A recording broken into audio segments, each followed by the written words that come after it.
Vou contar uma história pra vocês. Vamos chamar, enfim, não quero segurar a pessoa, vamos chamar a pessoa de o quê? Como é o nome dela? Uma mulher. Maria? Pô, nome que eu achei que ninguém ia sugerir. Maria.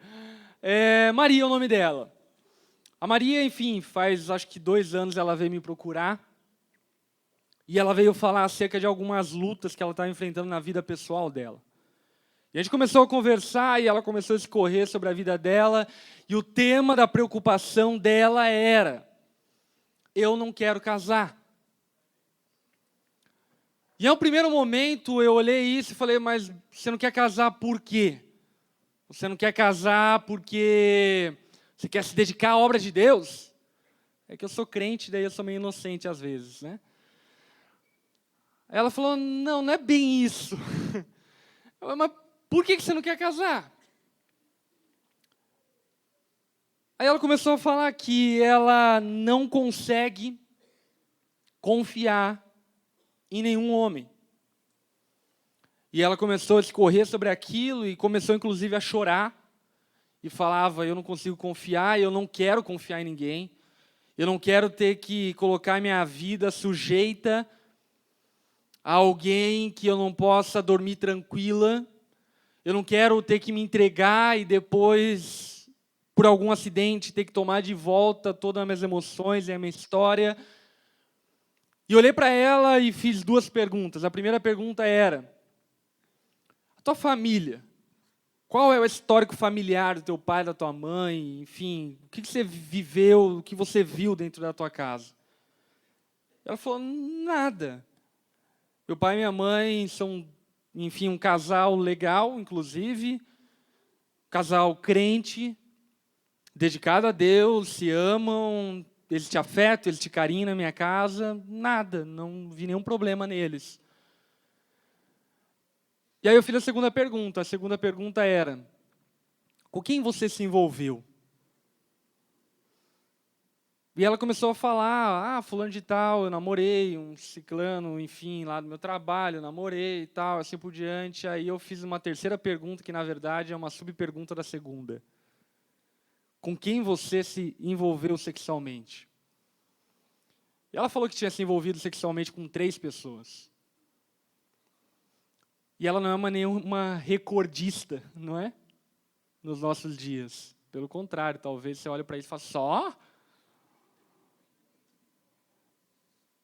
E ela falou sobre aquilo e eu entendi claramente que a falta de desejo dela relacionada ao casamento era produto de uma história.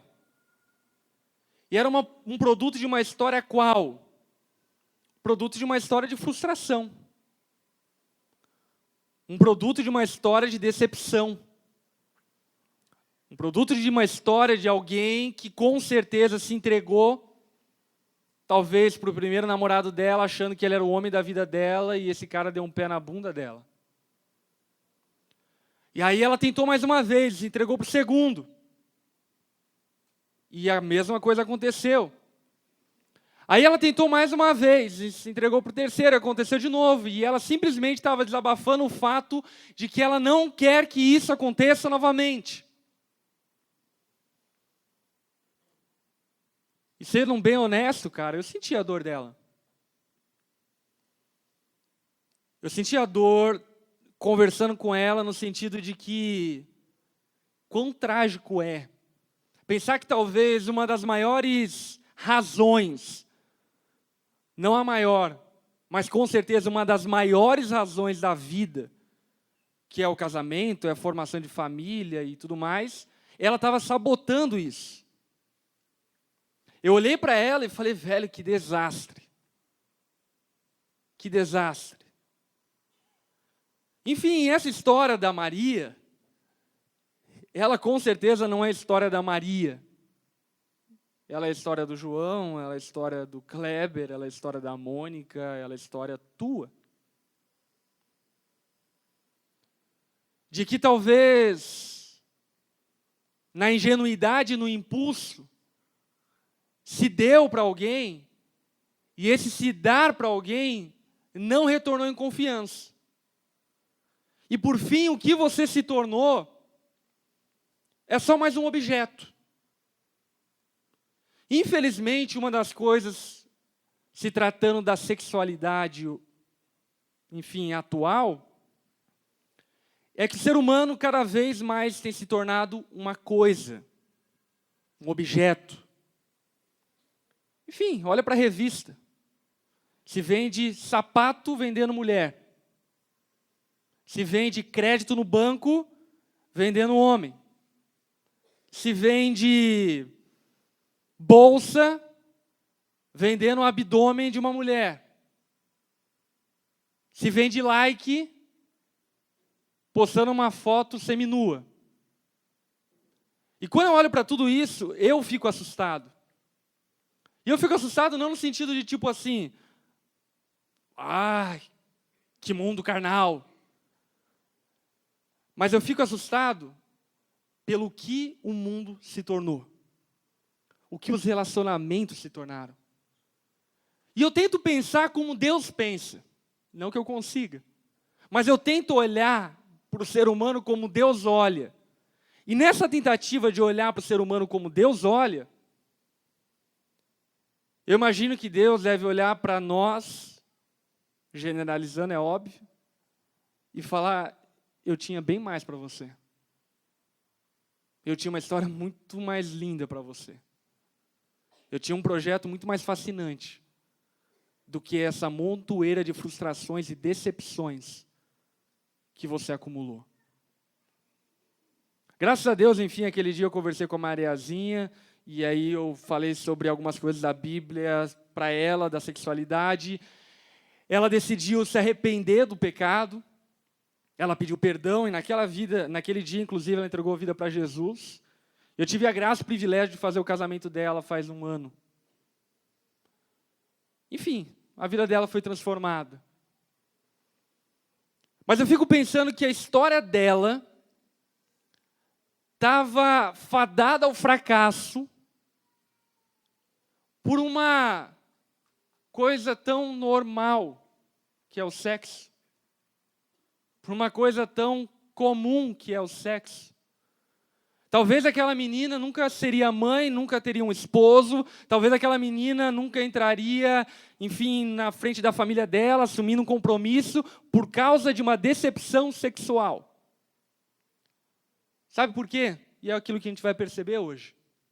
O sexo é muito mais do que pele. O sexo é muito mais do que ejaculação. O sexo é muito mais do que orgasmo. O sexo envolve muitas outras coisas. E outras coisas que te tornam ser humano. E o problema é que quando essas coisas não são observadas, você se transforma em um ser que com certeza não é humano.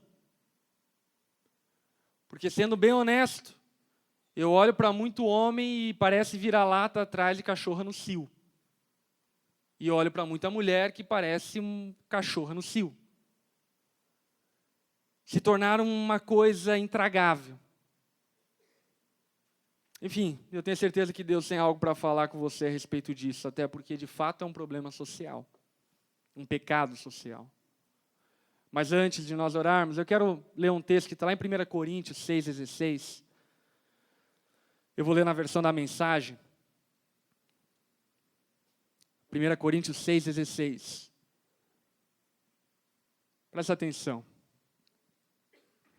Sexo é mais do que pele sobre pele. É tanto um mistério espiritual, como também um ato físico. Como está nas Escrituras, os dois se tornam um. Já que queremos nos tornar espiritualmente um com Deus, não devemos buscar o tipo de sexo, presta atenção, não devemos buscar o tipo de sexo que foge do compromisso, da intimidade, ficando cada vez mais solitários.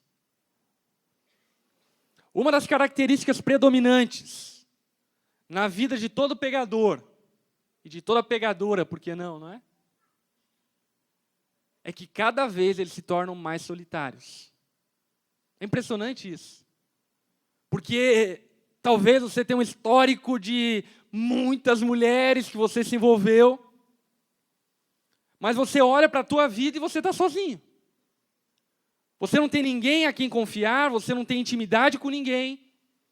Você se sente usurpado, roubado, teus sentimentos foram roubados, a tua confiança foi roubada.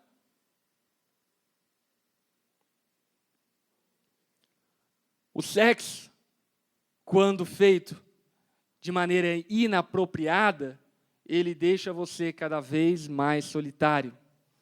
O tipo de sexo que nunca se torna um. Chegam quase, mas não se tornam um. Há um aspecto no qual os pecados sexuais são diferentes de outros. Olha para quem está ao teu lado e diga, o pecado sexual é diferente de outros. Por que ele é diferente dos outros? Olha só, no pecado sexual, violamos a sacralidade do corpo, que foi feita para o amor idealizado por Deus, para tornar-se um com outra parte. Porque o pecado sexual é diferente dos outros pecados? Porque com os outros pecados, você não tem um envolvimento de alma. Você não tem um envolvimento de emoções. Você não tem um envolvimento, mais drástico ainda, espiritual. E no pecado sexual, sim, você tem todos esses tipos de envolvimento. E ele é um pecado diferenciado dos outros, porque é o tipo de pecado que não se resolve apenas com pedido de perdão. É o tipo de pecado que te afeta. E te afeta, possivelmente, para uma história toda. Eu estou dizendo isso não apenas usando um argumento bíblico. Eu estou falando isso usando um argumento pessoal. Muito das minhas dificuldades sexuais com a minha esposa, não que eu tenha muitas, resolvi muitas delas, mas muitas das minhas dificuldades sexuais com a minha esposa, sem sombra de dúvida, eram por conta de imoralidade sexual feito com outras mulheres. E sabe, talvez você ache que isso é uma conversa meio de tiozinho, não acha, Lipão? Mas presta atenção, é a história de um tiozinho casado. E algum dia você vai ser casado. E como seria bom se nós aprendêssemos a ser humilde o suficiente para aprender com aqueles que erraram. Como você seria abençoado se você tivesse ouvido teu pai. Vamos ser bem honestos. Se você tivesse ouvido a tua mãe quando você tinha 12 anos, ela falou, filho, faz inglês. Como hoje você olharia para trás e falaria, nossa, ainda bem que eu fiz inglês, não é? Mas você hoje olha para trás e fala, não fiz inglês, me ferrei. E aí você vai tentar uma vaga de emprego e o requisito é, fala inglês. Aí você lembra da tua mãe.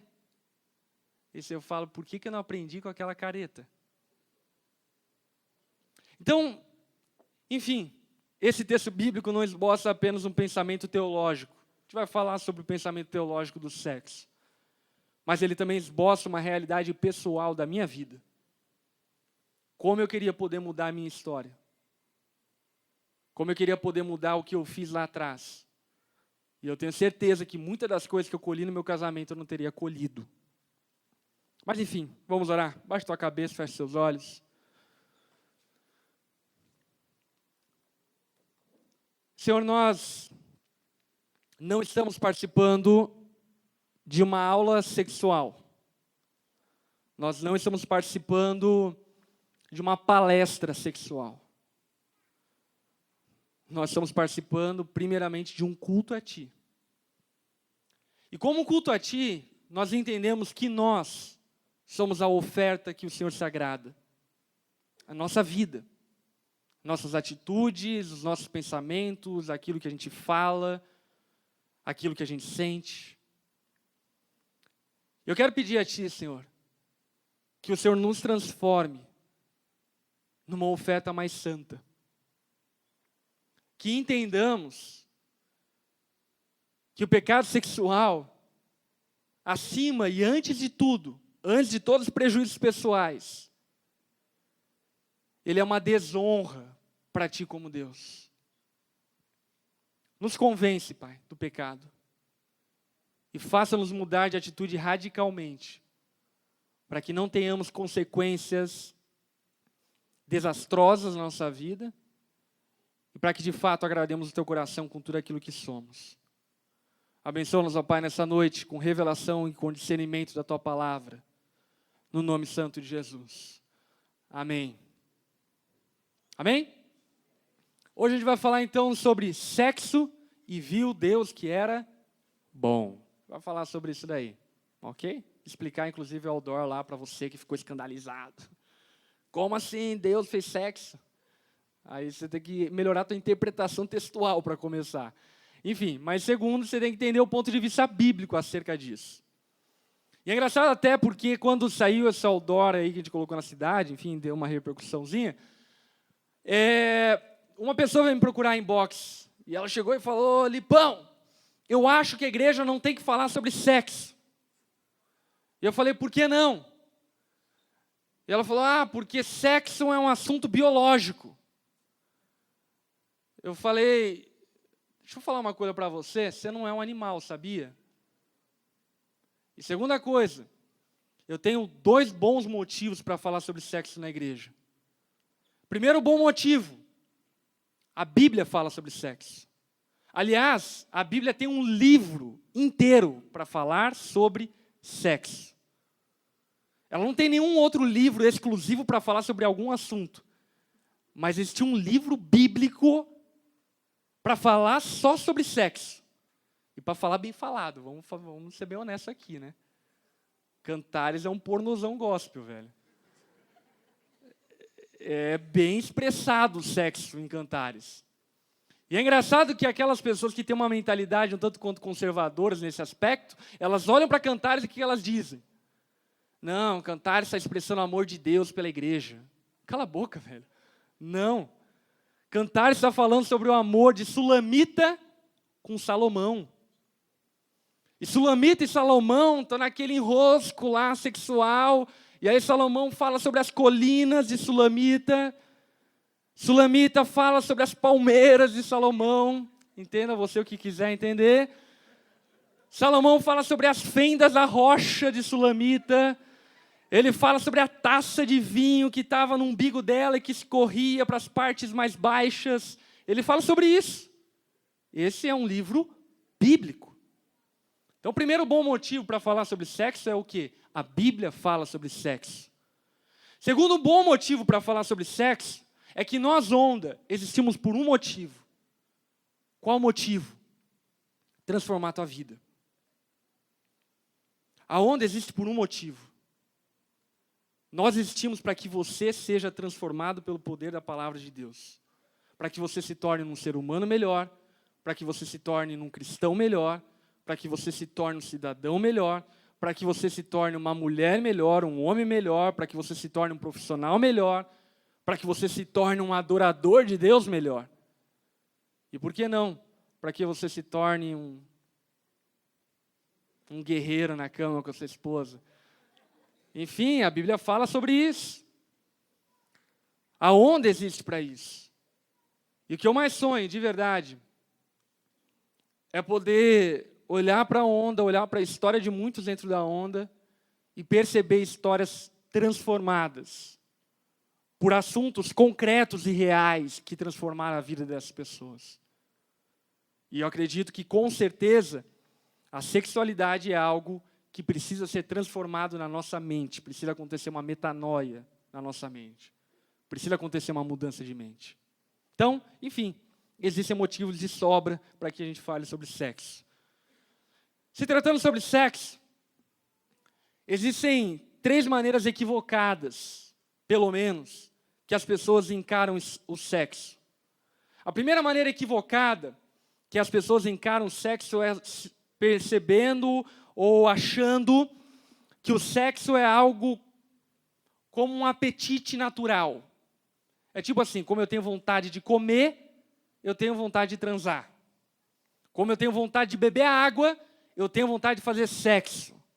Como eu tenho vontade, sei lá, de dormir, eu tenho também vontade, desejo e necessidade de transar. E a verdade, até olhando para aquele texto bíblico que a gente leu anteriormente, é que de fato existe uma necessidade sexual. Eu e você fomos criados para fazer sexo. Amém? É uma alegria para você, não é? Você foi criado para fazer sexo, você tem um instrumento sexual no meio das tuas pernas, espero que seja no meio das pernas, para fazer sexo. Deus criou você para fazer sexo. Mas o sexo não tem apenas um aspecto natural e físico-biológico. Portanto, o sexo não é exclusivamente um apetite natural, mas ele envolve outras coisas. A segunda maneira equivocada como as pessoas olham para o sexo é olhando para o sexo como algo carnal, sujo e pecaminoso. Sexo é só para reprodução. E isso é bem história de vó, não é? A minha avó mesmo teve 8 filhos, mas diz ela, eu acredito nela porque realmente ela não mente, que o meu avô nunca viu as partes íntimas dela. Eu fico me perguntando como, mas ele conseguiu. Agora, o que era impressionante era que meu avô tinha um monte de diamante, inclusive tem outras filhas fora do casamento. Por quê? Porque ele olhava para o sexo como uma coisa suja. E aí, então, ele olhava para o casamento e falava, não pode ser sujo, mas fora pode. Bizarro, não é? Forma equivocada de ver o sexo. Terceira forma equivocada de olhar para o sexo. Sexo como definidor de identidade. Olha para quem está ao teu lado e diga, sexualidade não define a sua identidade. Você já percebeu como as pessoas hoje estão se rotulando a partir da sexualidade? Por exemplo, eu sou hétero. Não, você é um ser humano. Ah, eu sou gay. Não. A tua identidade não está baseada na tua sexualidade. A tua identidade é algo muito mais profundo que a sua sexualidade. Inclusive, muitos seres humanos parece que existem única e exclusivamente para transar. Para fazer sexo. Se você perguntar para alguns caras qual é o propósito de vida, transar. Talvez ele não vai responder porque ele não tem cara de pau assim. Mas no final das contas é isso. E não, a vida é mais do que sexo. Bem mais do que sexo. Vamos perceber na Bíblia o Criador do sexo. Gênesis capítulo 1, versículo 27, diz o seguinte, presta atenção. Criou Deus a sua imagem, a imagem de Deus criou. Homem e mulher os criou. Semana que vem a gente vai falar sobre isso. Deus os abençoou e lhes disse. O que ele disse? Sejam férteis. Multipliquem. Encham a terra. Pode repetir comigo? Sejam férteis. Multipliquem. Encham a terra. Deus chegou para Adão e Eva e falou para Adão e Eva, mano, seja fértil. A fertilidade a qual Deus estava se referindo para Adão e Eva, não era fertilidade tipo, coloque-se na posição de poder gerar filhos, porque isso não era algo que eles poderiam decidir. A fertilidade que Deus estava se referindo a Adão e Eva, era o fato de eles estarem prontos para o sexo. Porque a fertilidade nada mais do que isso. Você está apto, preparado para o sexo. Em outras palavras, que Deus estava falando para Eva, traduzindo para os nossos dias, é o quê? Eva, usa uma lingerie caprichada. Faz lá uma dancinha legal para o teu marido. Adão, cuida com essa barriga aí, velho. Essa barriga aí vai tampar o negócio, não vai rolar assim, não vai dar não. Eva, né, dá uma turbinada aí e tal, né, dá uma corridinha, prepara lá para o teu marido, né, esteja tudo em cima lá para ele. Adão, bota umas velhinhas lá, quando chegar lá na hora do vucu-vucu lá, tem um clima, uma parada legal, tenha fertilidade na sua vida. Eu acho isso impressionante, porque a ordem de Deus, em outras palavras, para Adão e Eva, era o quê? Tenha erotismo na tua relação. Tenha sensualidade na tua relação. Tenha esse joguinho de gato e rato dentro da tua relação. Sabe? Faça isso acontecer. Deixa teu marido louco. Eva, tua tarefa é essa. Deixar teu marido subindo pelas árvores, já que não tinha parede, né? Subindo pelas árvores. Adão, teu papel é esse. Fazer a tua mulher louca. Seja fértil. Quem está falando isso? Deus. Uau. Deus continua, não acabou por aí. Ele diz o quê? Seja fértil, multiplique. Como se multiplica seres humanos? Não é pela cegonha. Como se multiplica seres humanos? Transando através do sexo. O que Deus estava falando para Adão e Eva? Transem. Isso mesmo, penetração, manda ver. Quebra tudo, Adão. Tapinha nas costas, manda ver, multiplica, filho. Terceira ordem de Deus qual é? Encha a terra.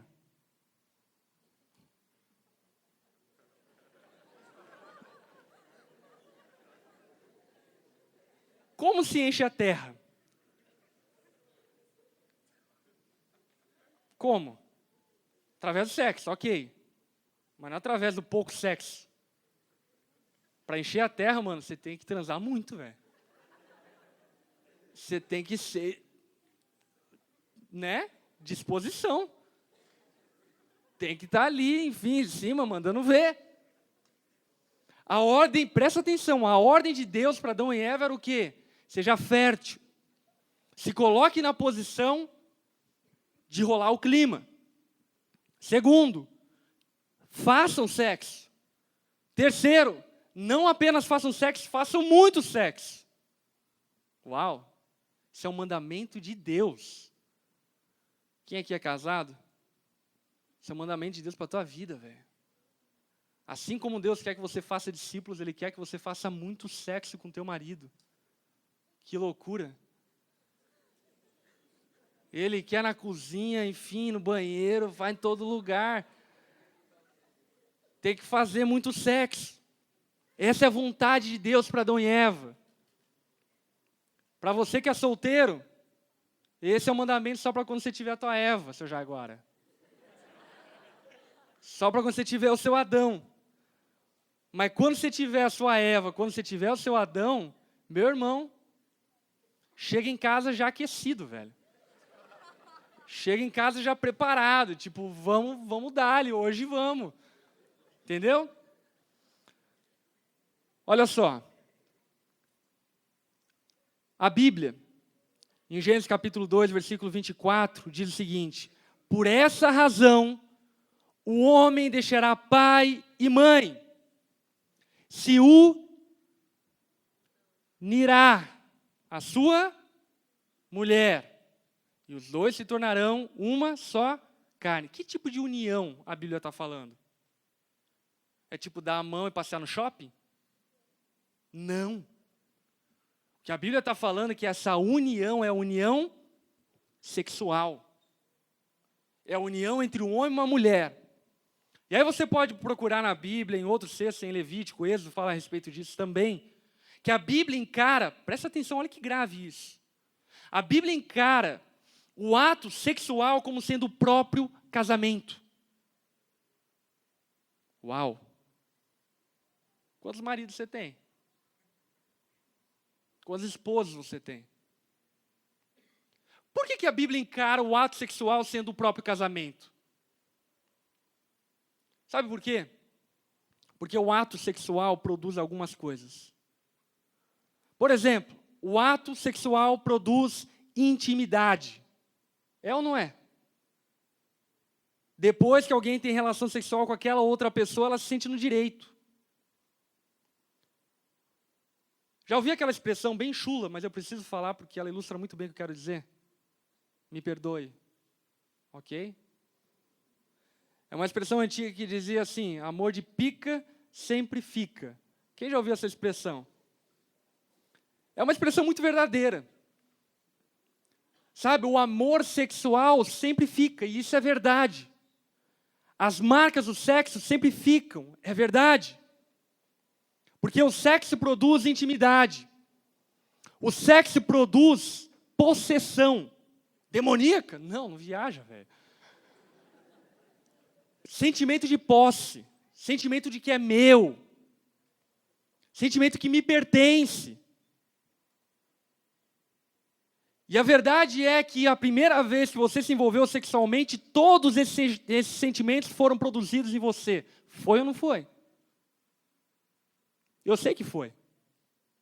Porque foi a mesma coisa comigo. E aí talvez você fale, Lipão, mas isso é só a primeira vez, segunda, terceira, quarta, 10ª vez, já passa. A questão não é que passou. A questão é que você passou. A questão é que você se tornou um animal. Sem alma, sem sentimentos. Impossibilitado de confiar e se dar de confiança. Está vendo como isso é grave? A Bíblia encara o sexo como sendo a própria união do casamento. Nós inventamos essa coisa de aliança dourada, casamento, vestido de branco, igreja, enfim, nós inventamos. Eu não estou dizendo que está num todo errado. Pelo contrário, acho que na nossa cultura está bem certo isso. Agora, a maneira como a Bíblia encarava o casamento era o seguinte. O homem se envolveu sexualmente com uma mulher. Ele está casado com ela.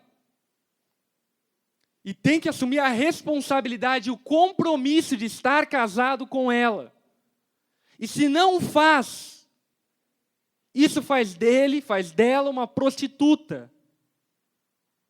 Faz dele, faz dela um objeto. Por isso, preste atenção. Você não deve fazer sexo com alguém, ao menos que você tenha certeza absoluta, convicção, que aquela pessoa é a mulher da sua vida. Você não deve fazer sexo com alguém a não ser que você queira dividir a tua intimidade com aquela pessoa. Você não deve fazer sexo com alguém ao menos que você não queira ser posse daquela pessoa. Você não deve se envolver sexualmente ao menos que você queira que a sua vida seja compartilhada com aquela pessoa. Grave isso, não é? Aí você fala, Lipão, não, isso é caretice, não dá nada. Deixa eu falar o que dá. Quando você se envolve sexualmente com alguém fora do teu casamento, sabe o que se produz? Sentimento de possessão. Sabe o que sentimento de possessão produz? Ciúme. Muito engraçado que eu vejo os namoradinhos dentro da onda com crise de ciúme, na hora, eu sei. Foram pro vucu-vucu, eu sei. Porque o ciúme é produzido por um sentimento de possessão. Aquela pessoa é minha. Aquela pessoa, quando eu me envolvi sexualmente dela, ela me pertence.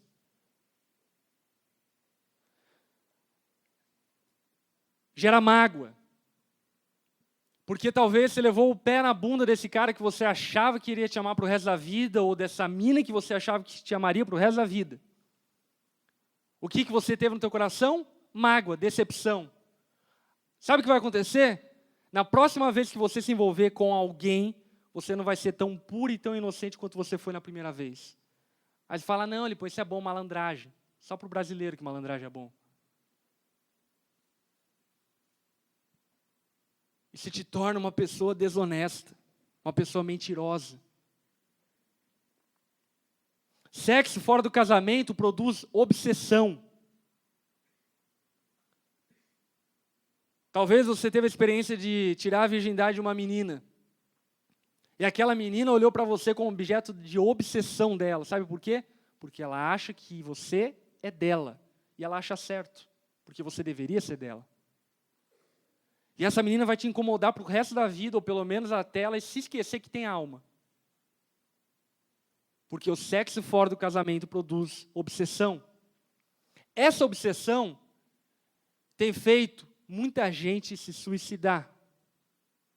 Essa obsessão tem feito muita gente entrar em depressão. Essa obsessão tem feito muita gente matar o ex-namorado, a ex-namorada, e com todo direito. Porque quem mentiu na história foi o cara que se envolveu sexualmente, promovendo uma aliança que não existia. Sexo fora do casamento produz desconfiança. Produz frustração. E a pergunta que eu quero fazer é isso que você quer para a tua vida?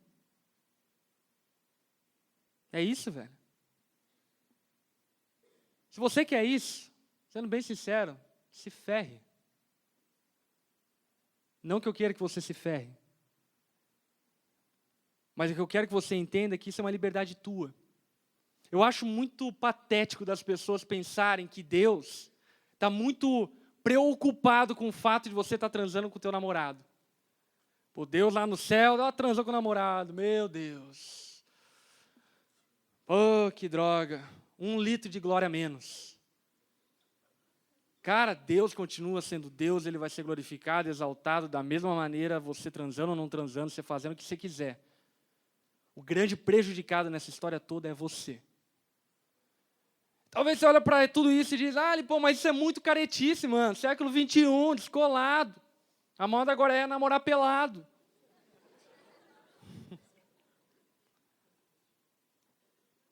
Olha para o século XXI, velho. Olha para o que os casamentos se tornaram. Olha quanta mãe solteira por aí, aqui dentro da onda. Olha para o aumento das doenças venéreas. Olhe para o aumento de pessoas em terapia psicológica. Olhe para esse mundo, você quer isso para você? Isso é modernidade? Isso é progresso? Se você acha que isso é progresso, meu irmão, você não sabe o que é vida de verdade.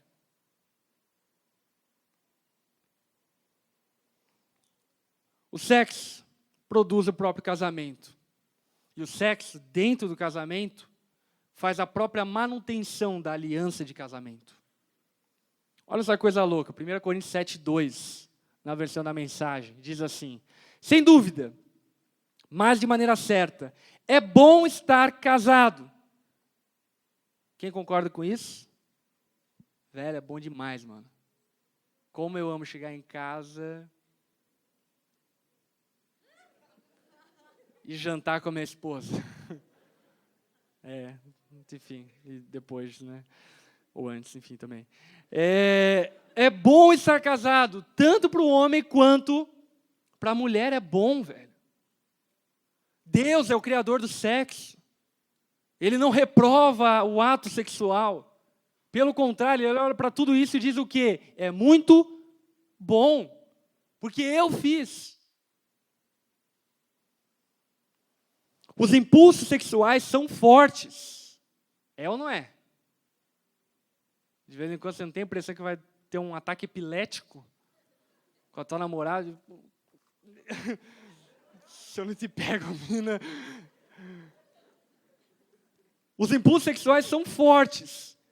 Mas o casamento é forte o bastante para suportá-los.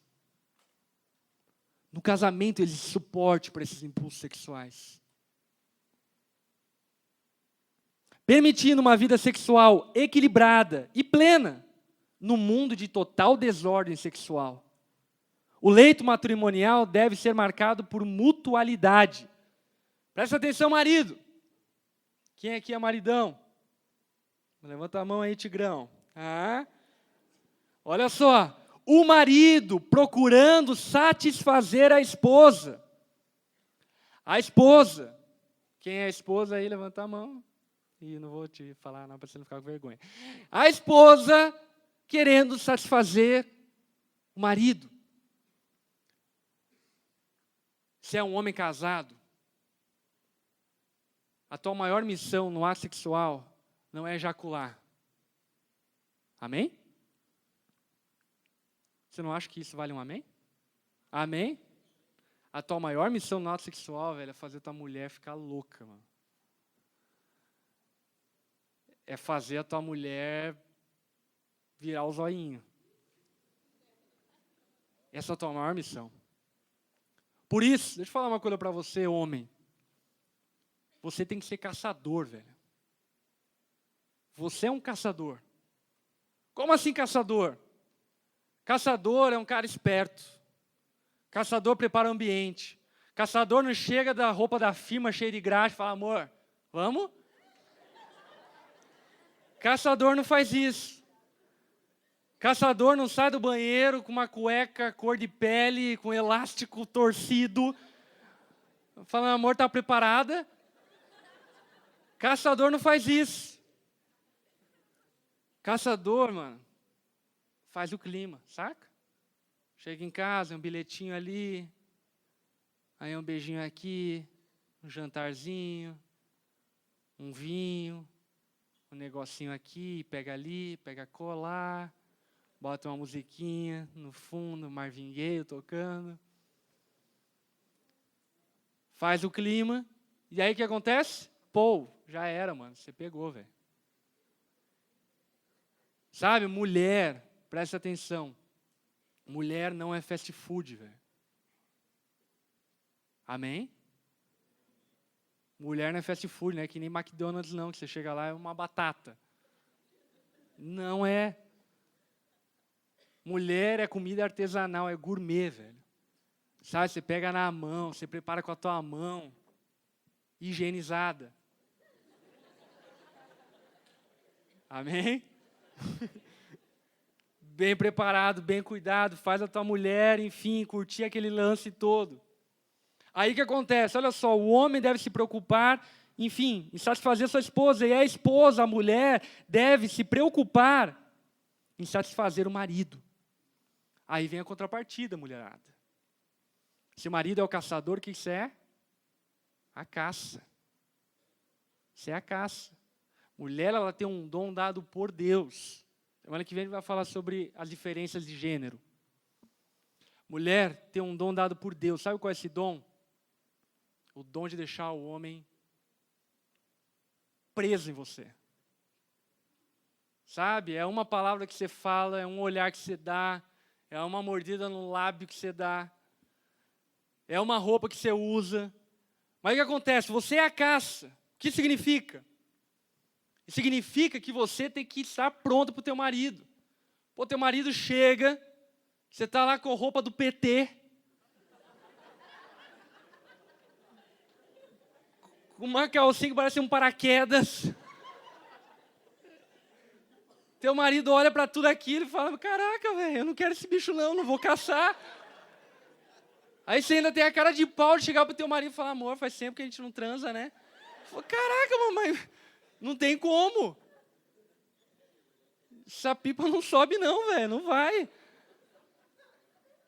Então, se prepare pro teu marido. Deixa eu te dar uma dica, mulher. Uma dica santa para você. Não, o homem tem a impressão que as mulheres se vestem para eles. Né, o solteiro, tal, tipo, ela usa aquela roupa para ele. Não, mulher usa roupa para as outras mulheres. É vaidade pura, imoralidade pura. É para outra mulher olhar para a bunda e falar, que bunda gostosa, como eu queria ter. É bem isso. Eu sei, velho, cresci com 2 irmãs, tem uma mulher em casa, e é um mulherão. Enfim, eu sei disso. Agora, deixa eu te falar algo. Você tem que se vestir para o teu marido. Sabe, você se preocupa com o teu decote, com a tua roupa para sair, a tua calça jeans levanta a bunda, com o teu salto que faz a bunda tremitar e mostrar para todos. Se preocupa com o teu marido. Como está teu guarda-roupa de lingerie? Que tipo de calcinha você usa, pelo amor de Deus? Calcinha de mulher não é aquela que compra em atacado. Sabe? Não, é 10 por 20 real. Não. É pré-selecionada, é bem pensada, é maquinada. Sutiã, aquele sutiã bacana, sabe? que faz o negócio ficar legal lá, enfim, deixa levantado tudo aqui, até o que tá em queda, fica em pé, enfim. Você tem que se preparar para o teu marido. Por quê? Presta atenção. Esse é um mandamento matrimonial. Você está entendendo o que eu estou falando, velho? O que Deus está dando é uma ordem, não é uma questão de tipo assim, eu não sei se eu quero. Isso aqui é tão grave quanto não dar teu dízimo. Isso aqui é tão grave quanto você transar fora do casamento. Não fazer isso e negligenciar isso é tão grave quanto você deixar de fazer discípulos. Continuando o texto. O leito matrimonial deve ser marcado por mutualidade. O marido procurando satisfazer a esposa procurando satisfazer o marido. O casamento não é um espaço para brigar por direitos. O casamento é uma decisão de servir a outra parte, na cama e fora dela.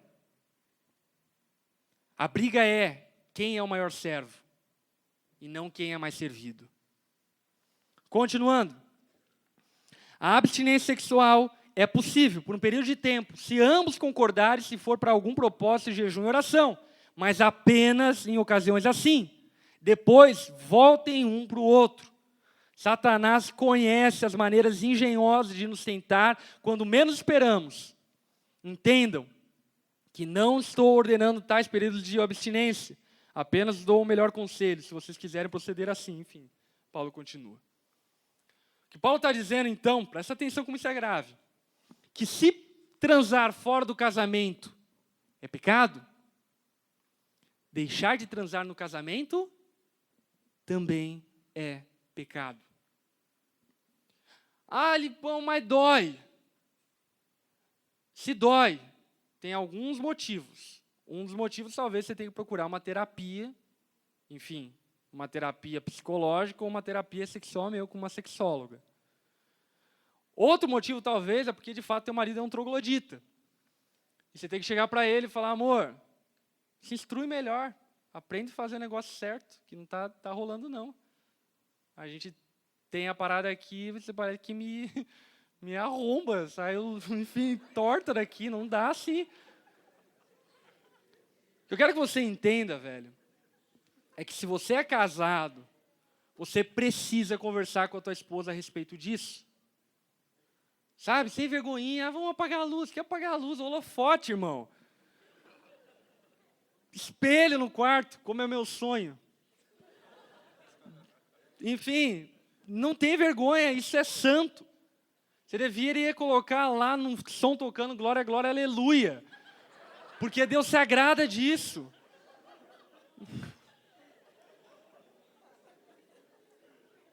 Então, mulher, enfim, ano que vem nós vamos ter alguns encontros para casais tal, que vão ajudar vocês a desenvolverem isso, né? Uhul! Para os homens também. Uhul! Você quebrar tudo na tua casa, velho. Agora a parada é, você precisa entender a tua responsabilidade. E essa é uma responsabilidade tua. Não fuja dela. Mas eu estou casado e não tenho vontade de transar. Só quero dar um conselho para a gente encerrar esse assunto. Sabe qual é o maior pecado de quem casa? E eu estou falando porque eu acompanho vários casais. É que eles deixam de se beijarem. Parece ser tolo isso, não é? Você precisa beijar a tua esposa, velho. Mas beijar, não é bitoquinha não, é beijo. Que nem se quando ia... Lembra quando você era adolescente? Moleque com a tua esposa? Ia pra praça. E aí você tentava colocar a mão na bunda e ela cortava. Agora você pode, velho. Então vai lá pra praça, coloca... Não, na praça não. Mas em algum lugar escondido pode. Enfim, manda ver, beija a tua esposa. Sabe, beijar a tua esposa é o gás, é o combustível do sexo. Sabe por que vocês, namorados, têm tanto problema com essa parada sexual? Porque vocês se beijam muito. E sabe por que os casais, de vez em quando, têm tanto problema com a falta de sexo? Porque se beijam pouco? Tá uma coisa errada aqui, não é? Você, namorado, tem que beijar menos. Amém? Olha para o teu namorado e fala, a gente tem que beijar menos. Você tem coragem disso? Vai, fala aí, velho. Vai ter que beijar menos. Você está casado? Olha para tua esposa e dá um beijo nela. Você tem que beijar mais, dá um beijo. Isso, coisa linda. Enfim, beijem mais. Namorem mais, se curtam mais, cultivem mais, sabe? Se aqueçam mais. Aqueçam a relação de vocês. E faça, enfim, a piripoca piar, velho. Faz o negócio acontecer. Agora, por fim, você que é solteiro, talvez você ouviu tudo isso e fala, caraca, eu sou solteiro, mano, vou sair daqui com um monte de coisa na minha mente. No nome de Jesus, não. Você vai sair daqui com uma coisa na tua mente. Sexo é bênção, é bom demais. No casamento vale tudo mesmo. Pula na cama, embaixo da cama, enfim. Vai ser animal, vai ser muito louco. Mas feito fora do casamento vai destruir a tua vida. E o que eu quero te convidar a fazer, talvez você nunca fez isso. Eu quero te convidar a fazer isso. Queria convidar todos a baixarem a cabeça, fecharem os olhos. Se você é solteiro, seja namorado. Porque a única condição diferente de alguém solteiro é o casado, não é o namorado. Se você está namorando, você não está casado, você é um solteiro ainda. Se você é um solteiro, uma solteira, e não assumiu esse compromisso ainda convictamente, eu quero te incentivar a assumir esse compromisso. Qual o compromisso? O compromisso de dar aquilo que é do teu marido para o teu marido. De dar aquilo que é da tua esposa para a tua esposa. Você quer assumir esse compromisso diante de Deus? Eu quero te convidar a ficar em pé no seu lugar. Um compromisso de santidade, de tipo, eu vou me guardar para o casamento. O que passou, passou. Ah, transei, peguei, enfim, deixa para trás. A partir de agora, se você quer assumir esse compromisso, fique em pé no seu lugar.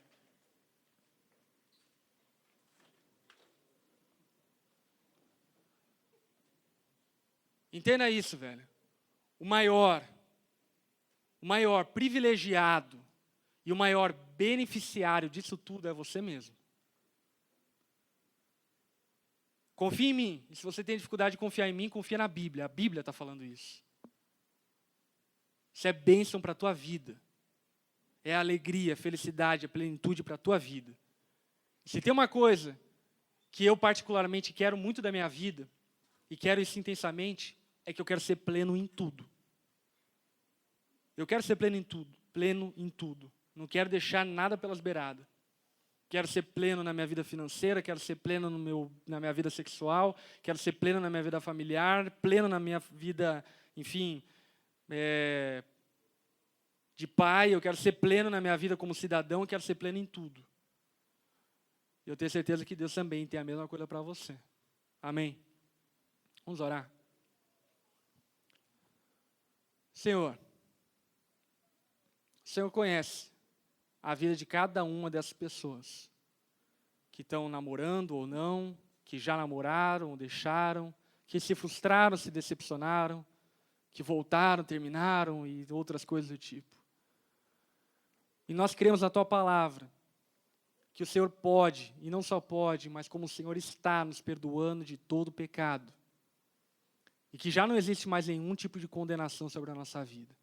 Nós cremos nisso, Pai. E eu acredito que o primeiro impulso e o primeiro desejo dessas pessoas que estão em pé é o impulso e o desejo de agradar a Ti. É o impulso e o desejo de reconhecer que Tu és Deus e o Senhor é digno da nossa adoração e da nossa obediência. Mas sem sombra de dúvida existe um segundo impulso que também é tão santo quanto. O impulso de querer viver a plenitude de um futuro casamento que vai vir. Eu quero pedir mesmo a Ti, Senhor, que o Senhor faça isso acontecer na vida dessas pessoas. Preserva-os, ó Pai. E não preserva-os no sentido de, na reta final, quando tudo está acontecendo, pararem. Dê a eles sabedoria, para eles não começarem algo que eles não podem terminar. E que no nome de Jesus, o Senhor esteja forjando e preparando para eles, ó Pai, uma esposa maravilhosa, um marido maravilhoso, que vai satisfazê-los, satisfazê-las por completa, e vai dar a eles a plenitude dessa área tão importante na nossa vida. Faz isso, Senhor, no nome santo de Jesus. Faz isso, Pai. Amém. Amém, velho. Pode sentar.